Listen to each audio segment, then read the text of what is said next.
오늘도 살아계셔서 우리와 함께 하시며 그 크신 능력으로 우리를 지키시는 사랑과 은혜가 충만하신 하나님 아버지께 감사와 찬송을 올려드립니다. 지난 한 주간도 더위와 수고로 살아온 우리들을 돌이켜보면 모든 것이 아버지 하나님의 베풀어 주신 은혜와 사랑으로 살아왔음을 고백하지 않을 수 없습니다. 참으로 감사를 드립니다. 오늘도 하나님 주님의 복된 날에 우리를 사랑하셔서 우리로 하나님의 자녀 삼아주시고 또한 주 예수 그리스도의 십자가의 은혜로 오늘도 제1장로교회에 함께 모여 하나님을 예배할 수 있는 특권과 기회를 허락해 주시니 감사합니다. 성령님의 교통하심으로 예배의 자리에 나올 수 있도록 인도하시고 성도가 서로 인사하며 감사함으로 교제할 수 있는 은혜도 더하여 주시니 감사를 드립니다. 이 시간 우리 제1장로교회 모든 성도들이 기쁨과 감사로 함께 모여 주님 앞에 예배를 드리오니 우리의 예배를 기쁘게 받아 주옵소서.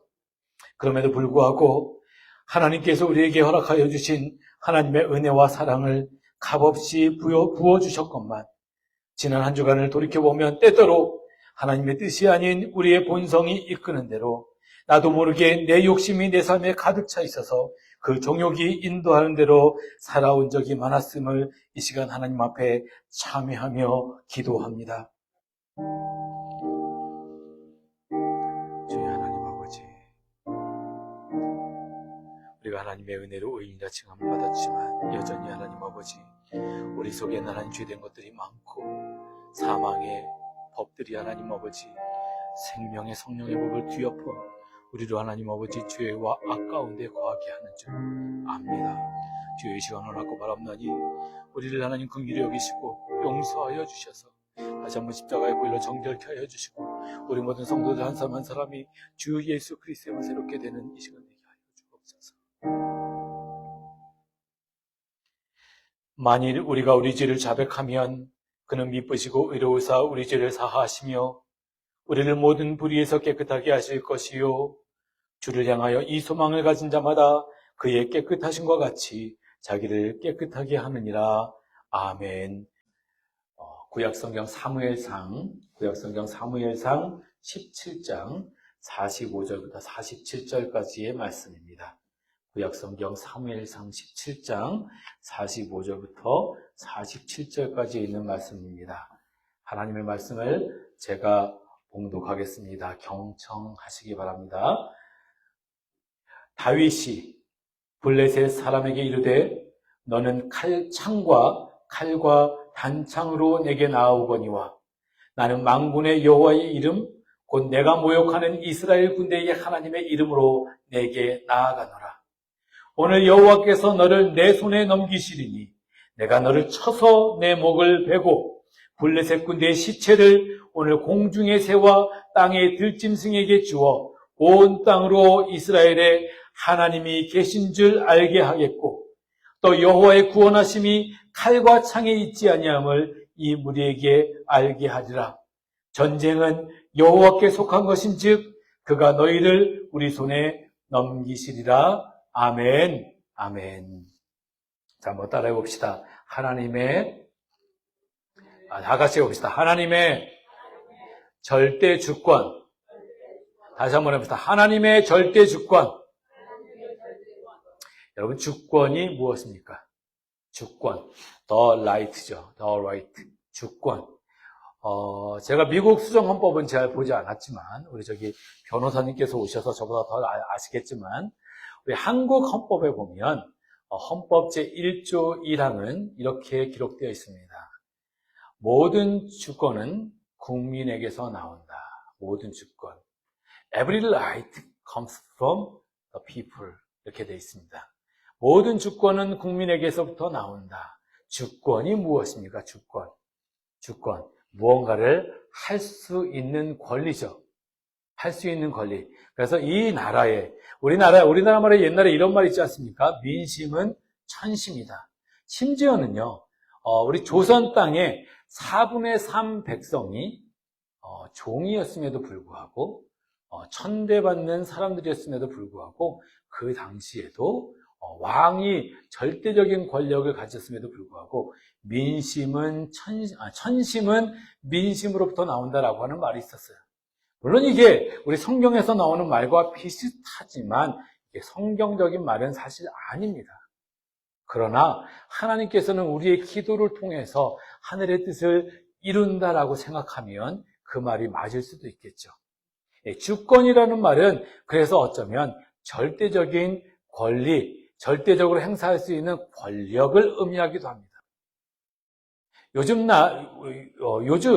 많은 나라들이 몇 개 국가를 빼고는 민주주의를 선택하고 있습니다. 민주주의의 가장 큰 원칙은 뭐냐면 다수결의 원칙이에요.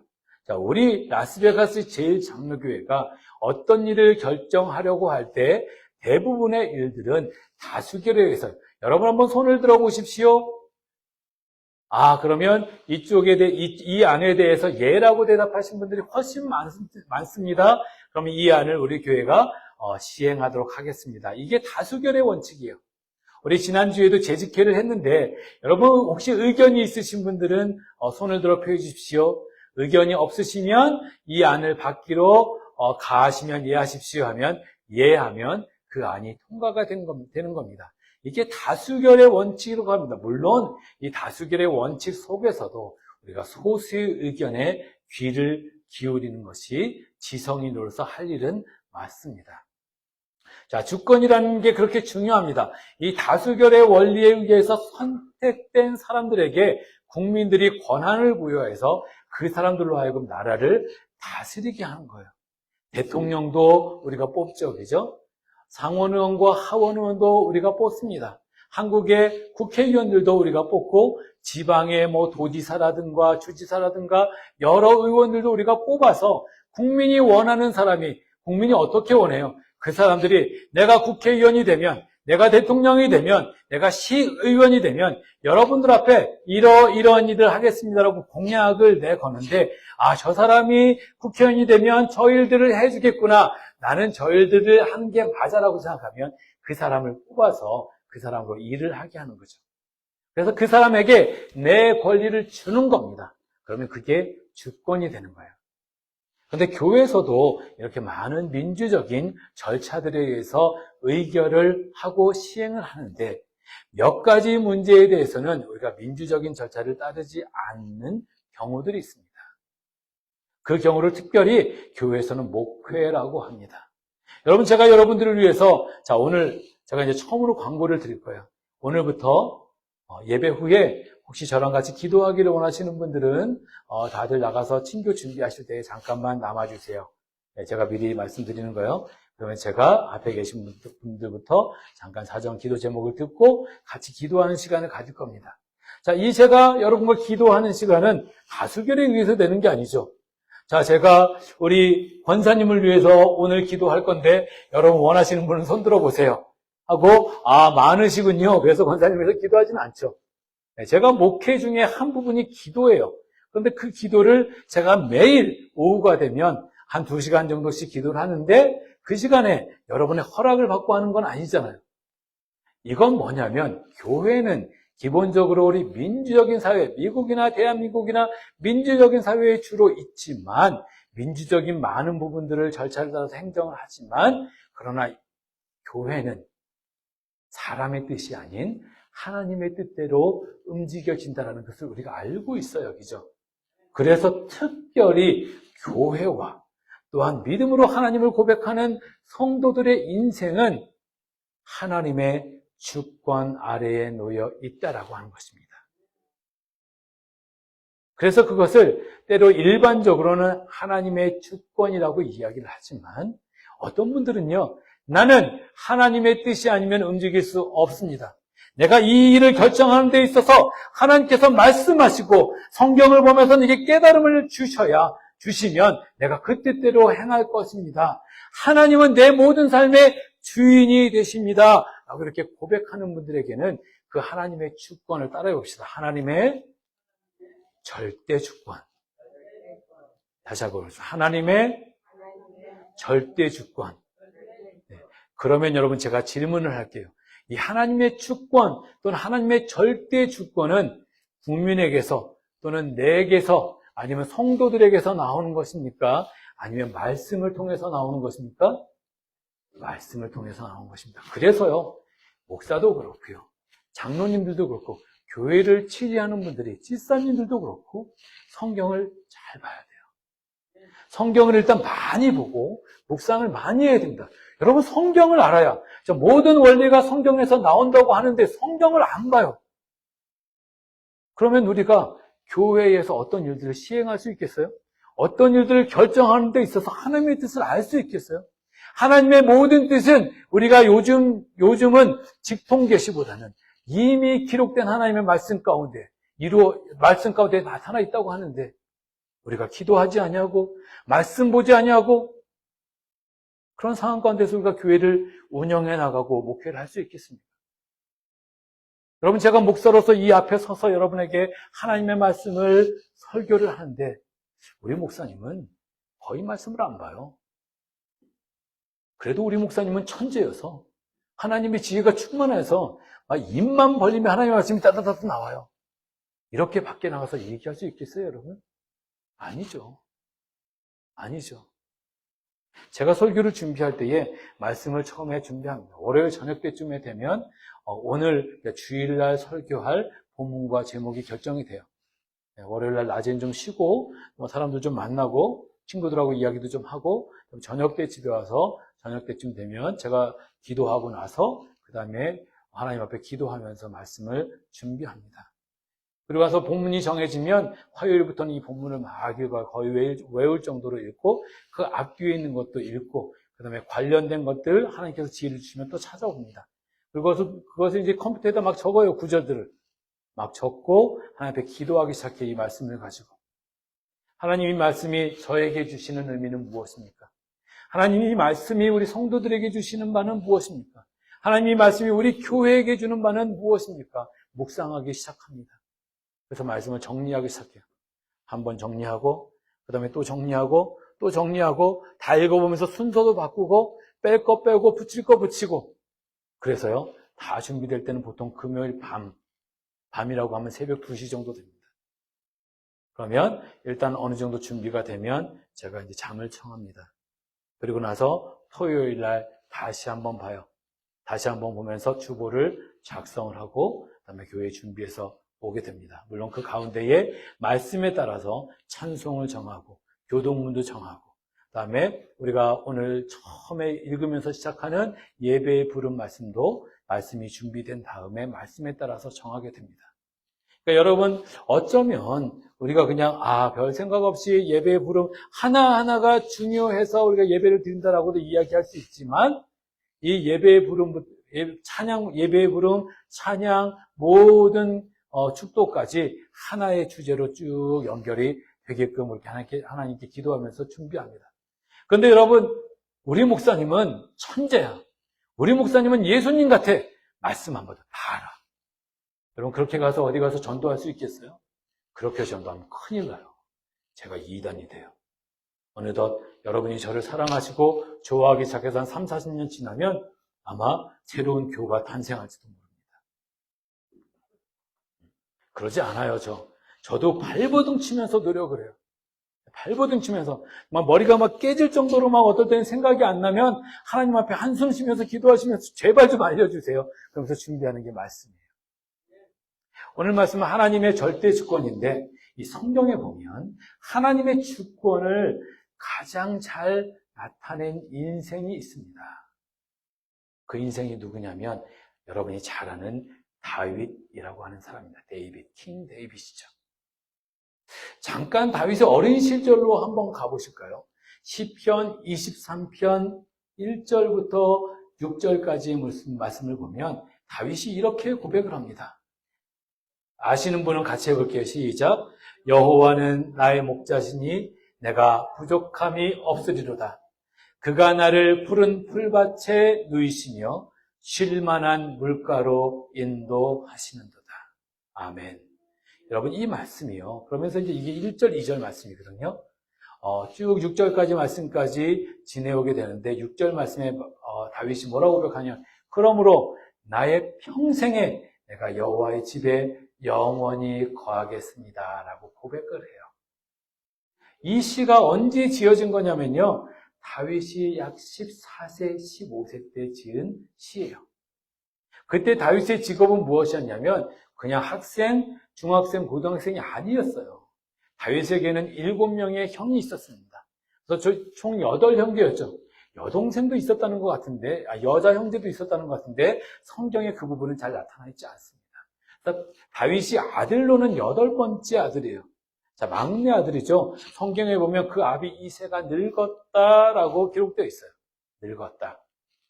근데 형들은요, 몸집도 건장하고 아주 잘생겼다고 합니다. 왜냐하면, 자, 하나님의 명령을 받아서 이스라엘의 제2대 왕에게 기름을 붓기 위해서 하나님의 선지자였던 사무엘이 기름을 가지고 다윗의 동네에 들어갑니다. 다윗의 동네가 어디였어요? 베들레헴이었어요. 베들레헴 땅에 가서 이새의 집에 들어갔습니다. 내 아들들이 어디 있느냐? 내 앞으로 하나씩 지나가게 하라. 내가 그에게 하나님의 기름을 붓겠다. 그래서 왕을 삼겠다라고 명령을 합니다. 그때 이새가 너무 기쁘겠죠? 와, 우리 집안에서 왕이 나타난다고? 내 아들 중에서 왕이 세워진다고? 너무 기쁘겠죠? 그래서 큰아들부터 아주 당당하게 사무엘 앞을 지나가게 합니다. 큰아들 엘리압이 지나가고요. 둘째 아들 아비나답이 지나가고요. 셋째 아들 삼마가 지나가고요. 사실 다윗의 형 중에 첫째, 둘째, 셋째만 성경에 나와요. 넷째, 다섯째, 일곱째까지 지나가요.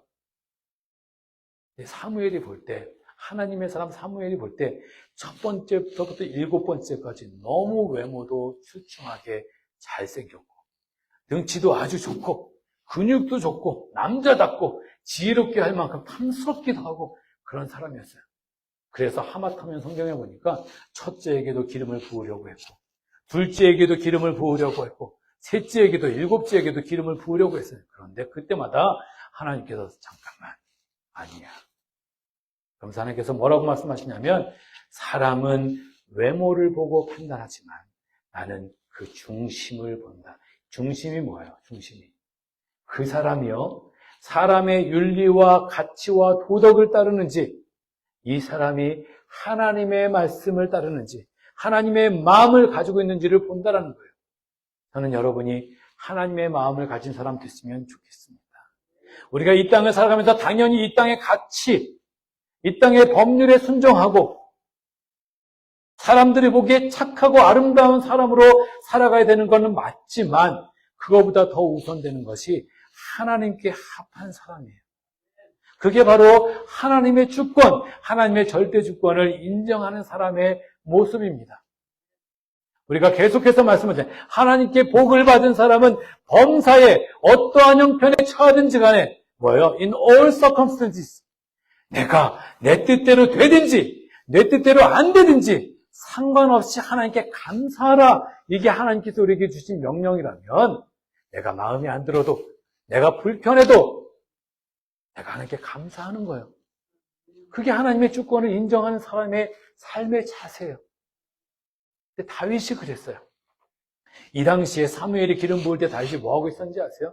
저 멀리 들판에 나가서 아버지의 양들을 이끌고 다니면서 양을 치고 있었어요. 형들도 다 있었는데 당시에 양치기는요 가장 낮은 직업 중에 하나였습니다. 그것도 다윗은 13세, 14세밖에 되지 않았잖아요. 형들은요 다 각자 임무를 수행하고 있었어요. 큰아들, 둘째 아들, 셋째 아들은요 왕에게 불림을 받아서 왕의 군인으로 전쟁에 참전하고 있었고요. 넷째, 다섯째, 여섯째, 일곱째 형들도 각자의 직업을 가지고 아버지와 집에서 섬기고 있었을 거예요. 근데 이 다윗은요 할 줄 아는 게 없어요. 그래서 늙은 아버지가 너는 양이나 쳐.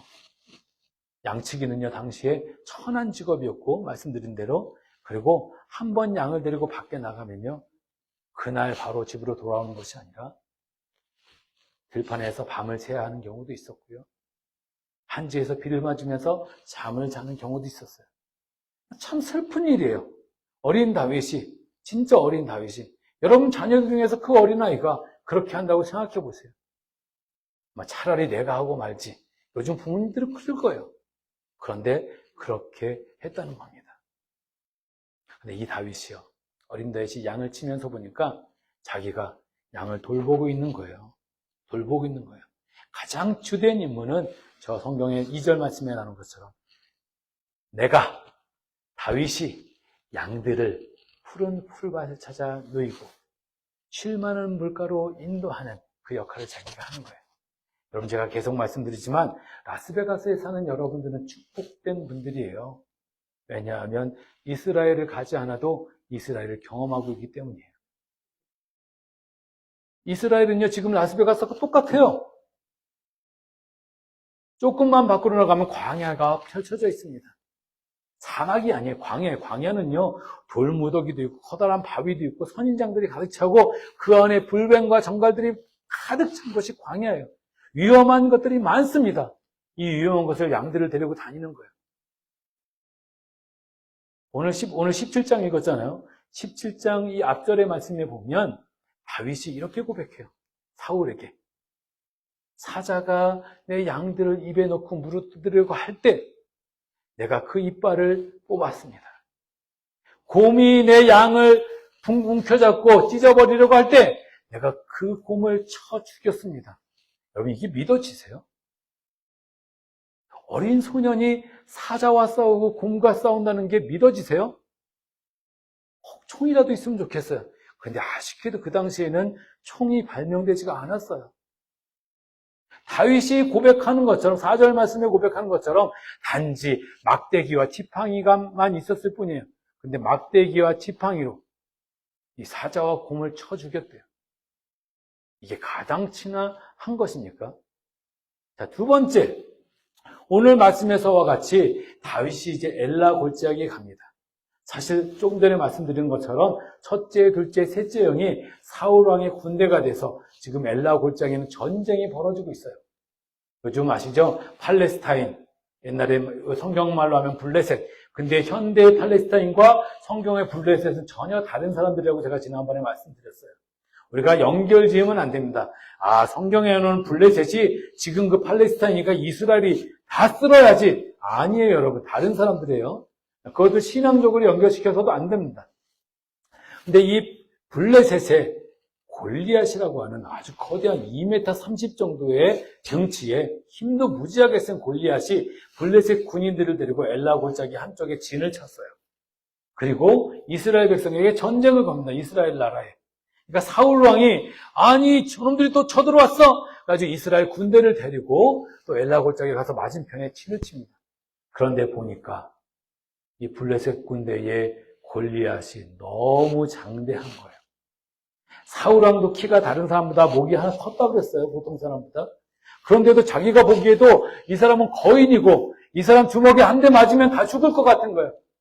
그러니까 성경에 보면 뭐라고 써 있냐면 저들이 바위 뒤에 숨어 두려워하였더라 이렇게 기록하고 있어요. 이때 다윗이요, 아버지의 심부름으로 전쟁터에 옵니다.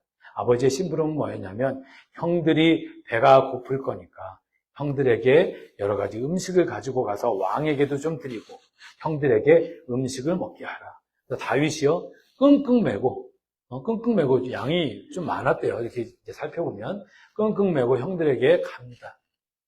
그래서 형들에게 도시락을 전달해주고 왕을 만들려고 딱 보니까 저쪽에서 누군가 막 떠드는 거예요.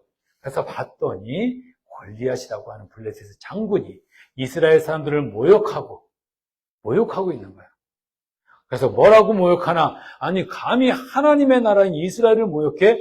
하고 봤더니 자기가 목자로 섬기고 있었던 이 세상 온 만물을 다스리시고 섭리하시는 하나님, 이스라엘의 하나님까지도 모욕하고 있는 거예요. 다윗이 알기에는 그 하나님은 절대 주권을 가지시고 사람과 나라와 민족을 주관하시고 다스리시는 분이신데 그 하나님을 감히 모욕해? 네가 하나님을 믿지 않더라도 어떻게 하나님을 모욕할 수가 있어? 열받은 거예요. 그래서 형들에게 내가 저놈을 가만두지 않으리라 막 조그만 다윗이 나갑니다. 형들이 꾸짖어요. 네가 무엇이기에 아무것도 아닌 네가 감히 가서 죽으려고 이렇게 도전하느냐라고 이야기를 해요. 이 소란스러움을 왕인 사울이 천막 안에서 듣습니다. 그리고 나서 물어요. 저게 누구냐? 내게 데려오라. 했더니 사람들이 이제 다윗을 사울왕에게 데려오고요. 그래서 이야기를 합니다. 이야기를 하는 과정 가운데에 사자와 곰 얘기가 나오는 거예요. 다윗은요, 사자 앞에서도 하나님이 주인이시라는 것을 인정했습니다. 다윗은 곰이 발톱으로 물어뜯을 때에도 하나님이 원하시면 내가 물리칠 수 있겠다 고백한 사람이에요. 그래서 말씀해 보면 사울에게 이 얘기라고, 내가 양을 칠 때에 사자가 나를 공격하고 곰이 나를 공격하여도 내가 그들을 찢어 쳐 죽였습니다 라고 하면서 뭐라고 이야기하냐면, 주께서 나를 도와 사자와 곰도 쳤는데, 잘 들어보세요. 하나님께서 나를 도우셔서 하나님께서 나와 함께 하셔서 내 이 약한 내가 사자와 곰도 쳤는데, 이 말은 뭐예요? 내 힘으로는 도저히 안 되는 일들이 하나님께서 함께 하신 것 됐다는 의미잖아요. 그런데 하물며 저 이방 사람 하나님의 이름을 모욕하는 골리앗이니까 두렵지 않은 거예요. 왜냐하면 내 생명이 하나님의 손에 있는 것처럼 저 골리앗의 생명도 하나님의 손에 있는 거예요. 그리고 다윗은 알았어요. 이 세상에 절대 주권을 가지신 하나님 앞에 순종하는 자가 반드시 승리하리라 라고 하는 하나님의 법칙을 알았던 거예요. 그래서 고백하는 거예요. 와, 사울이 보니까 왕인 자기보다 이 목동 다윗이 믿음이 더 좋은 거예요. 사울도 믿음이 좋아서 하나님 앞에 선택받은 사람이잖아요. 그래서 왕으로 기름 부음, 이스라엘의 첫 번째 임금으로 기름 부음을 받았거든요. 근데 보니까 자기보다 이 꼬마 다윗이 믿음이 더 좋은 거예요. 감동을 했어요. 감동을 해서 자기 갑옷을 막 벗어요. 전쟁터에서 갑옷을 벗어서 다윗에게 입혀줍니다. 자기 칼, 여러분 왕의 칼을 부하 장수에게 선산다라고 하는 의미가 뭐예요? 이 전쟁터에서는 이 사명에서는 네가 나를 대신하는 거야 이 말이잖아요. 왕의 칼을 줍니다. 다윗이 왕의 갑옷을 입고 왕의 칼을 찼습니다. 그런데 이 다윗이 어리다 보니까 그리고 한 번도 군인의 훈련을 받지 않았어요. 불편하고 맞지도 않아요. 사울왕은 키가 컸다고 그랬잖아요. 그죠? 맞지도 않고 어슬렁거리고 움직이기도 쉽지 않아. 또 왕의 칼은 너무 무거워요. 그래서 다 벗어버리고 이렇게 주위를 살펴보니까 저쪽에 시냇물이 있는 거예요. 평소에 다윗이 어떤 무기를 가지고 다녀요? 물매 아시죠? 여러분 옛날에 이렇게 새총 같은 끝에다가 이렇게 돌 넣어가지고 끈 길게 달아서 이렇게 돌려다가 한 손을 딱 놓으면 돌이 쫙 날아가죠. 그죠? 그래서 이걸 진짜 잘 돌리는 사람은 뭐 새도 잡고 그죠? 토끼도 맞추고 그러잖아요. 관역도 맞추고. 요즘 파리올림픽 하죠? 우리나라 양궁 선수 와 예선에서 세계 신기록 세웠대요.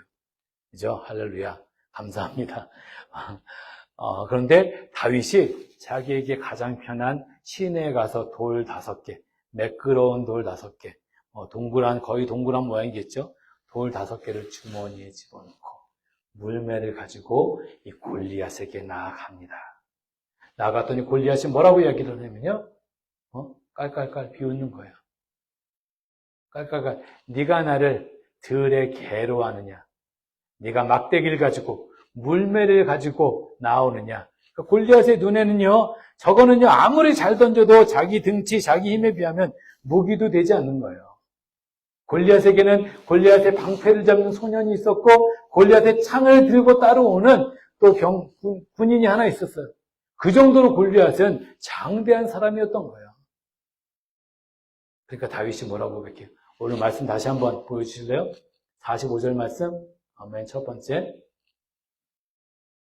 자, 그러니까 다윗이 이렇게 같이 읽어봅시다. 시작. 다윗이 블레셋 사람에게 이르되 너는 창과 칼과 단창으로 내게 나아오거니와 나는 만군의 여호와 이름 곧 내가 모욕하는 이스라엘 군대의 하나님의 이름으로 내게 나아가노라. 아멘.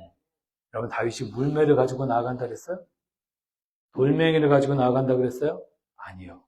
다윗은요 물매를 가졌지만 하나님의 이름으로 나아가. 하나님의 이름이 뭐예요? 주권. 오늘날로 말하면 한 나라의 대통령의 권력을 가지고 나아간 거예요.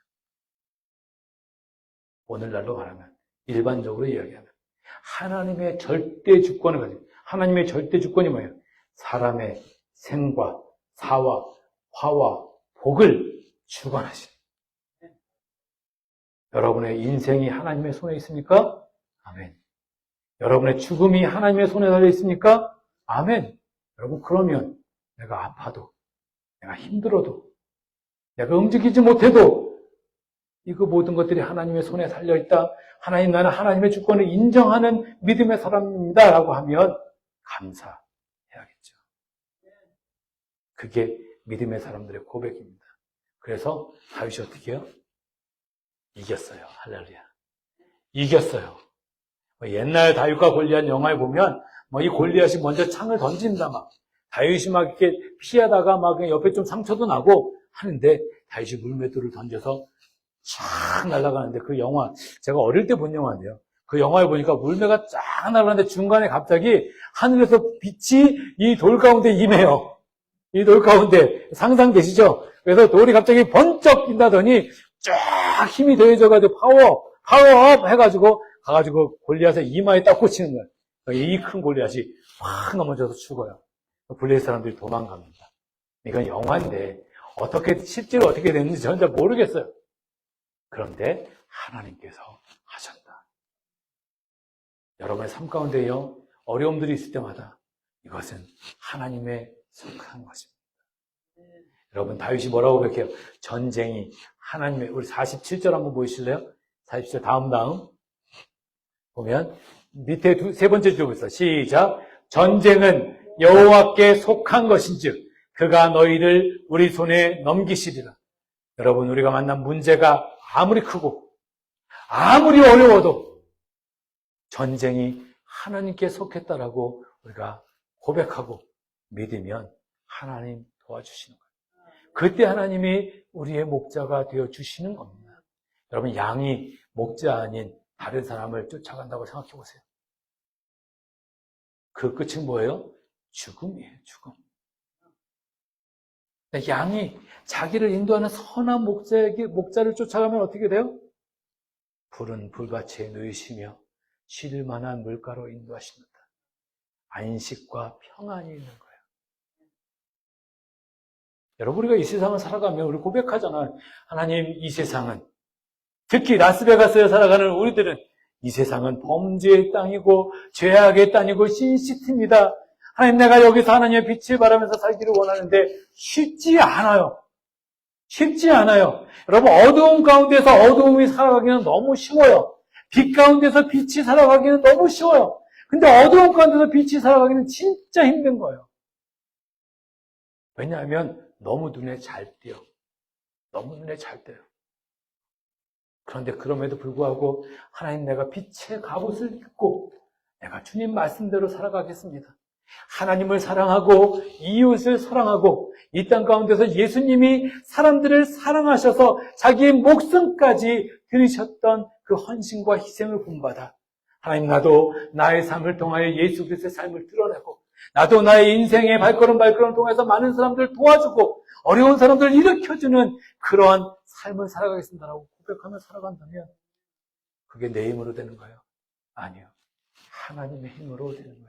전쟁이 여호와께 속하였음을 아는 사람, 하나님이 내 삶의 주권자라는 것을 아는 사람은요, 그렇게 믿음으로 나아가는 겁니다. 왜? 알고 있어요. 알고 있어요. 내가 내 목자를 쫓아가면 그 목적지는 푸른 풀밭이고 쉴만한 물가라는 것을 알기 때문에 가는 거예요.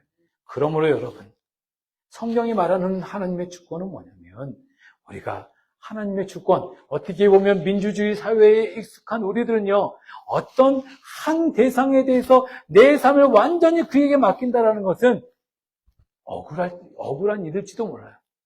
그러나 사실 우리가 하나님의 주권에 순종하며 살아간다고 하는 것은 오히려 우리에게 축복이 되는 거예요.